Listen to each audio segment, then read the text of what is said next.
ভোটে অশান্তির বাংলা এবার সমবায় ভোটেও কেন্দ্রীয় বাহিনী মোতায়েনের নির্দেশ দিয়েছে সর্বোচ্চ আদালত। রবিবার আপনারা জানেন যে কাঁথিতে সমবায় ব্যাংকের ভোট গ্রহণ রয়েছে, এবার সেই ভোট গ্রহণ নিয়ে বেনজির নির্দেশ দিয়েছে সুপ্রিম কোর্ট। প্রতিটি বুথে সিসি ক্যামেরার নজরদারি থাকবে, অর্থাৎ সিসি ক্যামেরার আওতায় এই ভোট গ্রহণ চলবে বলে স্পষ্ট জানিয়ে দিয়েছে সর্বোচ্চ আদালত। দুই প্রতিনিধি সৌভিক মজুমদার এবং ঋত্বিক প্রধান আমাদের সঙ্গে রয়েছেন। শুরুতে সৌভিক, এইটা আমি তোমার থেকে জানতে চাইবো, ঠিক কিসের প্রেক্ষিতে সর্বোচ্চ আদালতের এইটা মনে হলো যে কেন্দ্রীয় বাহিনী মোতায়েন করা অত্যন্ত জরুরি যদি সুষ্ঠুভাবে ভোট গ্রহণ করাতে হয়? সৌভিক, দেখো, একদমই যেমনটা তুমি বলছিলে যে এ রাজ্যে দেখা গিয়েছে এর আগে পঞ্চায়েত ভোট হোক, বিধানসভা ভোট হোক বা লোকসভা ভোট হোক, সেই সময় একাধিকবার তুমি জানো যে কেন্দ্রীয় বাহিনী মোতায়েন করতে হয়েছে।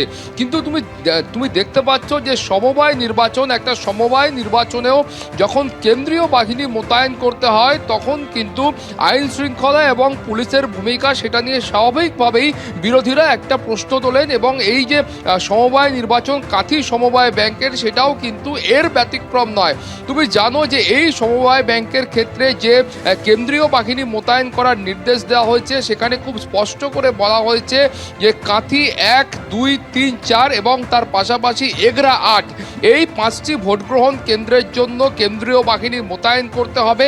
এবং এই পাঁচটি ভোটগ্রহণ কেন্দ্র ছাড়াও প্রত্যেকটি বুথে কিন্তু সিসিটিভি ইনস্টল করতে হবে, সেই নির্দেশও সুপ্রিম কোর্টের তরফ থেকে দেওয়া হয়েছে। মূলত যে অভিযোগ করা হয়েছিল যে তুমি জানো যে আগামী 15 তারিখ অর্থাৎ 15ই ডিসেম্বর রবিবার, সেই সময় যখন এই কাঁথি সমবায় ব্যাংকের নির্বাচন হবে, সেই সময় যেখানে যে ভোট গ্রহণ কেন্দ্রগুলো আগে থেকে পূর্ব নির্ধারিত ছিল, সেখান থেকে এই 5টি কেন্দ্রকে বদল করা হয় এবং কারণ হিসাবে উল্লেখ করা হয়েছিল যে সেখানে সর্বভারতীয় একটি পরীক্ষার সিট পড়েছে, ফলত সেই কারণে এই 5টি আসন বদল করা হচ্ছে।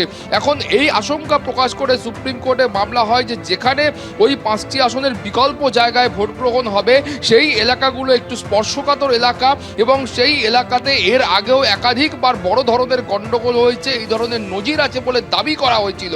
এবং তার প্রেক্ষিতেই সুপ্রিম কোর্টের মনে হয়েছে যে সেখানে শান্তিপূর্ণ এবং সুষ্ঠুভাবে ভোট করাবার জন্য কেন্দ্রীয় বাহিনীর প্রয়োজন আছে এবং সেই জন্যই ওই 5টি ভোট গ্রহণ কেন্দ্রে কেন্দ্রীয় বাহিনী মোতায়েন করার নির্দেশ দেওয়া হয়েছে। এবং এছাড়াও তোমাকে বলবো, প্রথমে যে জায়গায় এই 5টি কেন্দ্রের ভোট হওয়ার কথা ছিল, সেখানেও কিন্তু নির্বাচন কমিশনকে বাস বা অন্যান্য পরিবহন ব্যবস্থা রাখতে হবে যাতে ওই কেন্দ্রের ভোটাররা বিকল্প 5টি জায়গায় পৌঁছতে পারেন, সেই নির্দেশও একেবারে সেই নির্দেশ দেওয়া হয়েছে। আমি বলছি এটা কিন্তু শুধুমাত্র আর সামান্য একটা সমবায় নির্বাচনের মধ্যে রইল না, তার কারণ সুপ্রিম কোর্ট নির্দেশ দিচ্ছে যে এই 5টা কেন্দ্রে একেবারে কেন্দ্রীয় বাহিনী মোতায়েন করতে হবে। ফলে খুব স্বাভাবিক ঋত্বিক যে এই সমবায় নির্বাচনকে কেন্দ্র করে একেবারে তৎপরতা, উত্তেজনা তুঙ্গে রয়েছে। ভোটের 6 দিন আগে ঠিক কিরকম পরিস্থিতি? দেখো, আমরা এই মুহূর্তে দাঁড়িয়ে রয়েছি ঠিক সেই কন্টাই কোঅপারেটিভ ব্যাংক, অর্থাৎ যে ব্যাংকের ভোট সংগঠিত হবে আগামী 15 তারিখে, এবং সেই ব্যাংকের সামনে কিন্তু এখন দাঁড়িয়ে রয়েছি। যেটা উল্লেখ্য যে এই ব্যাংকে দীর্ঘদিন ধরে কিন্তু চেয়ারম্যান ছিলেন বিরোধী দলনেতা শুভেন্দু অধিকারী, এবং শুভেন্দু অধিকারী যখন দল বদল করেন তারপরেই কিন্তু এই ব্যাংকের যিনি যখন চেয়ারম্যান ছিলেন, এই চেয়ারম্যানের পদ থেকে তাকে সরিয়ে দেওয়া হয় এবং তার পদ থেকেই কিন্তু বিভিন্ন আইনি জটিলতার ফলেই কিন্তু এই ব্যাংকের যে ভোট পর্ব তা আটকে ছিল।